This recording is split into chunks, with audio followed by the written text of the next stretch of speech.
नमस्कार, स्वागत है आपका कमोडिटी 360 में। मैं हूं मनीषा गुप्ता और बात करेंगे आज नेचुरल गैस की, क्योंकि यहां पर कीमतों में भारी गिरावट देखने को मिली है। अगर आप MCX पर ही प्राइसेस देखें तो 5% तो अमेरिका में और 5% हमने यहां पर यूरोप और ब्रिटेन में भी प्राइसेस को दबते हुए देखा है। क्या है ग्लोबल गिरावट के कारण, कहां तक जा सकते हैं प्राइसेस, और क्या ये नेचुरल गैस में निवेश करने का सही मौका है, स्पेशली क्योंकि हम विंटर डिमांड सीजन में हैं। इन सब पर बात करने के लिए हमारे साथ मौजूद हैं चार्ट एंड ट्रेड के विकास बगारिया, कुंवरजी ग्रुप के रवि देवड़ा, कोटक सिक्योरिटीज़ के रविंद्र राव और साथ ही जुड़ेंगे गंगानगर कमोडिटीज़ के अमित खरे। आप सबका कार्यक्रम में स्वागत है। और सबसे पहले डिस्कशन यहाँ पर नेचुरल गैस में लेकर जाएंगे। एक छोटी कमोडिटी ज़रूर है और पिछले साल के हाईज से तो अच्छी खासी मुनाफा वसूली यहाँ पर हमने आते हुए देखी है, अंतर्राष्ट्रीय बाजारों में भी, और भारतीय बाजार क्लियरली इसको मिरर करते हुए नजर आए थे। अब यहाँ से किस तरह की क्यूज़ हैं, स्पेशली इस फर्स्ट क्वार्टर में जहाँ पर एक विंटर डिमांड हम आता हुआ देखते हैं। रविंद्र, आपसे पहले जानना चाहेंगे, और पिछले साल से इस साल के जो फंडामेंटल्स हैं वो काफ़ी अलग हैं। ऑफ कोर्स लास्ट ईयर हम रशिया को भी देख रहे थे, साथ ही साथ यहाँ पर यूरोप में जो एनर्जी इन्वेंट्री थी वो काफ़ी कम थी, लेकिन वो सब अब यहाँ पर बदलता हुआ नजर आया है। अब क्या फंडामेंटल्स पे नजर है? Good evening Manisha. Yes, last year जो था that was totally on the geopolitical front, लेकिन अभी इस बार जो है प्राइसेस काफी नीचे आ चुके हैं और अभी I think demand and supply इसमें प्ले करेगा। ऑलरेडी सप्लाई थोड़ा सा ज्यादा है, लेकिन जो विंटर डिमांड है, विंटर डिमांड के चलते we might see spike up in the demand. And अगर आप इन्वेंट्री फिगर्स भी देखें तो लास्ट वीक में जो इन्वेंट्री फिगर्स आई थी वो अराउंड 140 BCF ड्रॉप आया था, जबकि 5 ईयर एवरेज जो है वो अराउंड 90-95 BCF का है। तो दैट इन इटसेल्फ इंडिकेट्स की डिमांड इसमें बढ़ रही है। और प्लस जो यूएस में वेदर फोरकास्ट है दैट इज आल्सो प्रेडिक्टिंग कि थोड़ा सा ज्यादा ठंड पड़ सकती है। तो आई थिंक उसी वजह से हमने नेचुरल गैस में पिछले वीक में एक अच्छा खासा अपमूव देखा था। लेकिन मेरे हिसाब से again the price action comes into play, और जो 270 जो 272 का जो रेंज है, आई थिंक वो एक स्टिफ रेंज है, क्योंकि एक बहुत ही ब्यूटीफुल पैटर्न बन रहा है चार्ट पे। एक inverse head and shoulder pattern है जिसका जो नेकलाइन रेजिस्टेंस है वो अराउंड 272 के आसपास है। तो मेरे हिसाब से जब तक कि 272 274 के ऊपर इसमें क्लोजिंग नहीं आता, प्राइजेस में एक कंसोलिडेटिव मूव रह सकता है नीचे में। आई थिंक 245 एक अच्छा सपोर्ट बन चुका है, और अगर इनवर्स हेड एंड शोल्डर देखे तो राइट शोल्डर का एक सपोर्ट है। तो 245 से लेकर 270 का एक रेंज बनेगा। लेकिन अगर 272 274 के ऊपर अगर निकल जाता है तो I am expecting a big move in natural gas which might extend towards 340 to 360 odd levels. और अगर हम नियर मंथ और नेक्स्ट मंथ का स्प्रेड देखें तो that is also indicating near month में काफी बुलिशनेस है। ऑलमोस्ट 50 रुपए का स्प्रेड चल रहा है नियर मंथ और नेक्स्ट मंथ में। तो आई थिंक ओवरऑल सेंटीमेंट जो है वो बुलिश है, but I would wait for a confirmation 272 274 के ऊपर short term buy for a target of initial target of 340, उसके बाद 360 and stop loss would be 245। आप कैसे देखते हैं विकास ऑन चार्ट्स यहाँ पर? और जैसे रविंद्र कह रहे हैं 245 एक सपोर्ट है, और जब तक 272 275 नहीं तोड़ता ऊपर नहीं जाएगा नेचुरल गैस। आप कैसे देखते हैं ऑन चार्ट प्राइसेस? जी गुड इवनिंग। देखिए, नेचुरल गैस में जो बॉटम फॉर्मेशन बनना था वो बन गया एक्चुअली। एकदम से लास्ट वीक के आगे वीक में हम लोग देखे तो एक हैमर फॉर्मेशन बनाने के बाद बहुत ही तेज एक बाउंस देखने मिला। एंड ये तो क्या है कि 275 पे जाने के बाद जैसे कि टेक्निकल पैटर्न्स बने हुए थे वहां पे रेजिस्टेंस लिया। बट अभी जो बॉटम सपोर्ट जो मेरे को भी एमसीएक्स में दिख रहा है वो 250 240 के रेंज का दिख रहा है। एंड ये जो भी डिप्स आएंगे तो ये क्या है कि री एंट्री का ही मौका है। टेक्निकली क्या होता है कि हम लोग ये चीज समझते हैं कि जब भी कोई एक अनइवन कैसे बाउंस आ जाता है तो 4 पॉइंट्स? या कोई एक अनइवन बाउंस आ जाता है तो क्या होता है कि वो वापस एक री एंट्री का मौका जरूर देता है। तो एमसीएक्स में ये जो रेंज आएगा भी 250 55 के करीब में, यहाँ पे पोजीशन बनाना चाहिए। एक छोटा सा रेजिस्टेंस जरूर देखने मिल रहा है 275 80 के करीब पे।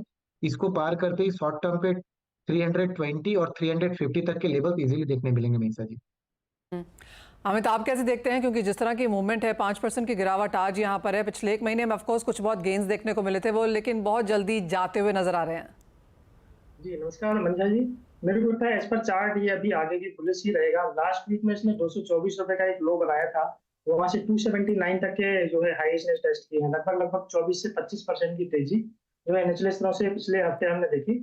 ओवरऑल अभी बुलिश ही रहेगा। मेरे को लगता है लेवल के हिसाब से अगर देखें तो 255 रुपए के आसपास इसमें ट्रेडर्स को एक फ्रेश खरीदारी का ट्रेंड लेके चलना चाहिए।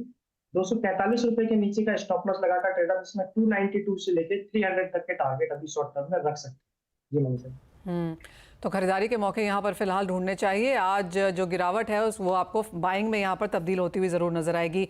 रवि, आप कैसे देखते हैं ओवरऑल एनर्जी पैक और यहाँ पर नेचुरल गैस में आप क्या करने की राय देंगे?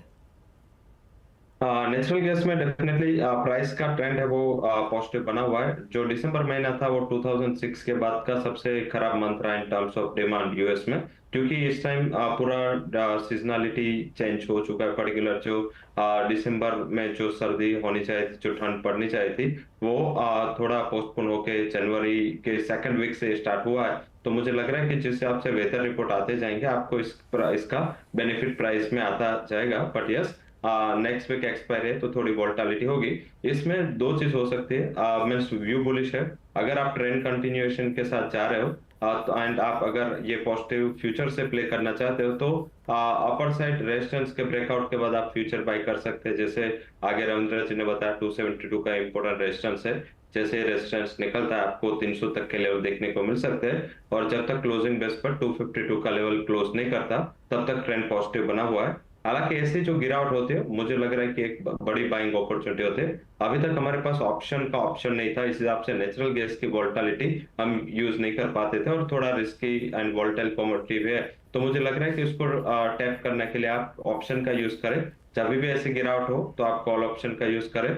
मेरा रिकमेंडेशन रहेगा, आप क्योंकि नेक्स्ट वीक एक्सपायर है तो बुल कॉल स्प्रेड स्ट्रेटेजी वहां पे रख सकते हैं, जिसमें आप 260 का कॉल ऑप्शन 15 के करीब बाय करें, सामने 300 का कॉल ऑप्शन 6 रुपये में बेचे। इससे आपका नेट पे ऑफ होगा 9 रुपये का, मीन्स मैक्सिमम लॉस 9 रुपये का होगा। और अगर प्राइसेस 300 या इसके आसपास आते हैं तो आपका प्रॉफिट होगा 31 पॉइंट्स। तो मुझे लग रहा है कि ये बेटर एक स्ट्रेटेजी है, बुल कॉल स्प्रेड स्ट्रेटेजी है, जिसमें आप यहाँ पे नेचुरल गैस में जो तेजी है शॉर्ट टर्म की वो प्ले कर सकते हैं। ऑलराइट, तो शॉर्ट टर्म में जो तेजी है नेचुरल गैस में उसे यहाँ पर प्ले किया जा सकता है। लेकिन रविंद्र, आप भी कहेंगे कि ये जो तेजी है ये शॉर्ट टर्म ही है? अगर हम फ्यूचर मंथ्स देखें यहाँ पर, चाहे वो मार्च अप्रैल में है, कि वहां पर किस तरह का ट्रेंड है? वेल मेरे हिसाब से मनीषा जी, जो नेक्स्ट मंथ है वो अभी 210 के आसपास चल रहा है। लेकिन जैसे जैसे जैसे रवि ने भी बताया कि जैसे जैसे वेदर रिपोर्ट्स आते जाएंगे, आई थिंक नेक्स्ट मंथ जो है वो भी, उसमें भी हम चेंजेस देखेंगे। और हो सकता है कि ये एक्सपायरी, जो नियर मंथ एक्सपायरी है वो करीब, मुझे नहीं लगता है कि 270 के ऊपर एक्सपायर होगा। So I think it will expire somewhere near 260 to 245 odd levels. लेकिन जो नेक्स्ट मंथ है वो फिर से शुरू हो सकता है तो ऊपर आने के लिए। तो मेरे हिसाब से नेक्स्ट मंथ में हम अराउंड नेक्स्ट वीक में एक्सपायरी है, तो I think next week start से हम नेक्स्ट वीक में अपसाइड आते हुए देख सकते हैं। तो मेरे हिसाब से नेक्स्ट, अगर ये वीक में अगर अप मूव नहीं आता है तो आई थिंक नेक्स्ट वीक में पोजीशन बनाना ज्यादा बेटर होगा, क्योंकि वहां से हम एक अपसाइड देख सकते हैं। तो मेरे हिसाब से जैसे जैसे वेदर फोरकास्ट आते जाएगा वैसे हम नेचुरल गैस के प्राइसेस में एक मोमेंटम देखेंगे। और मुझे लगता है कि अगर 272 274 के ऊपर सस्टेन होता है तो जो अपमूव आएगा that will be pretty sharp up move. तो मुझे नहीं लगता है कि ज्यादा सस्टेन करेगा, बट यस, 1-2 महीने के लिए मुझे लगता है कि प्राइसेस ऊपर रह सकते हैं। ऑलराइट, तो आने वाले 1-2 महीने के लिए नेचुरल गैस में खरीदारी के मौके यहाँ पर बनते हुए नजर आ रहे हैं। हमारे सारे एक्सपर्ट्स मानते हैं कि नियर टर्म सपोर्ट यहाँ पर देखने को मिल पाएगा। आज जो है वो शायद एक एबरेशन है, मुनाफा वसूली है, लेकिन खरीदारी के मौके आपको यहाँ पर ढूंढने चाहिए। रविंद्र, साथ ही कच्चे तेल में क्या करने की राय देंगे? क्योंकि एक बढ़त तो है, हायर रेंजेस पे कारोबार तो फिलहाल है, जियोपॉलिटिकल टेंशंस है बाजार को, जिसका प्रीमियम हमने यहाँ पड़ता हुआ देखा है, लेकिन ये कितना सस्टेनेबल है? वेल क्रूड में मुझे लगता है कि एक अभी भी एक रेंज है, क्योंकि जो अपमूव क्रूड में आया है that is mainly because of the geopolitical tension, जो मिडिल ईस्ट में टेंशन चल रहा है उसके वजह से एक रिस्क प्रीमियम है। अदरवाइज क्रूड में मेजर कोई अपमूव दिखाई नहीं दे रहा है, क्योंकि इन्वेंट्रीज भी काफी बढ़ के आए हैं और उस वजह से एक प्रेशर है। तो मेरे हिसाब से, और अगर डॉलर इंडेक्स का मूव भी देखे तो वो भी एकदम सबड्यूड है। हालांकि 103 102.70 के आसपास रेजिस्टेंस है, लेकिन उसका भी कोई मेजर इम्पैक्ट नहीं आ रहा है यहाँ पर। तो मुझे लगता है कि क्रूड एक दायरे में ही रहेगा। अगर प्राइस पैटर्न देखे तो 5,850 का एक बहुत स्ट्रॉन्ग सपोर्ट है। उसके नीचे अगर निकल जाता है तो I am expecting further fall, नहीं तो फिर ये 5,850 का एक सपोर्ट लेगा। और अपसाइड में जब तक कि ये 6,100 6,150 के ऊपर सस्टेन नहीं करता तब तक मुझे लगता है कि 200-300 पॉइंट के रेंज में रहेगा। लेकिन जैसे ही ये 6,150 के ऊपर सस्टेन करता है तो I think it might shoot up to 6,400 levels. लेकिन इसके लिए मुझे लगता है कि जो मिडिल ईस्ट के टेंशन है उसे थोड़े से एस्केलेट होने पड़ेंगे, और अगर वो होता है तो हम इसमें एक प्राइस मूव देख सकते हैं। लेकिन जैसे मैंने बताया कि ये मिडिल ईस्ट टेंशन के ऊपर प्राइसेस में थोड़ी सी अप मूव हमने देखी है, तो it might be pretty volatile. हमने पिछले वीक में भी देखा था, थर्सडे को रात में एक शार्प फॉल आया, उसके बाद नेक्स्ट डे मॉर्निंग में एक शार्प राइज आया। तो मेरे ख्याल से काफी वोलेटाइल रह सकता है, बट ओवरऑल मुझे लगता है कि अगर WTI की बात करें तो 73-74 डॉलर का एक कैप रहेगा इसमें, और डाउनसाइड आई थिंक $68 के आसपास एक फ्लोर रहेगा। तो ये रेंज में ट्रेड करेगा until unless there is any major escalation in the geopolitical tensions. Alright, तो ये तो बात हुई यहाँ पर एनर्जी की, जहाँ पर नेचुरल गैस में खरीदारी की राय है, और क्रूड ऑफ कोर्स यहाँ पर काफ़ी वॉलेटाइल रह सकता है, जिस तरह की जियोपॉलिटिकल टेंशंस, रेड सी में एस्केलेशंस हैं, उसका एक प्रीमियम हम यहाँ पर प्राइसेस में बनता हुआ देखते रहेंगे। बात अब यहाँ पर मेटल्स की करेंगे, और विकास यहाँ पर ये चार्ट्स पे कैसा नजर आता है, क्योंकि आज थोड़ा सा बेहतर दिन था यहाँ पर। डॉलर इंडेक्स में एक सपाट कारोबार है, जिसका फायदा हमने इंडस्ट्रियल और प्रेशियस मेटल्स दोनों ही जगह आता हुआ देखा। जी मनीषा जी, देखिए कॉपर अभी करेक्शन लेके एक सपोर्ट के पास आया हुआ है। मेरे टॉप बेट में कॉपर रहेगा। कॉपर थोड़ा सा डीप मिलता है तो 711 और 710 के करीब पोजीशन बनाना चाहिए। 706 का एक स्टॉप लॉस रखना चाहिए।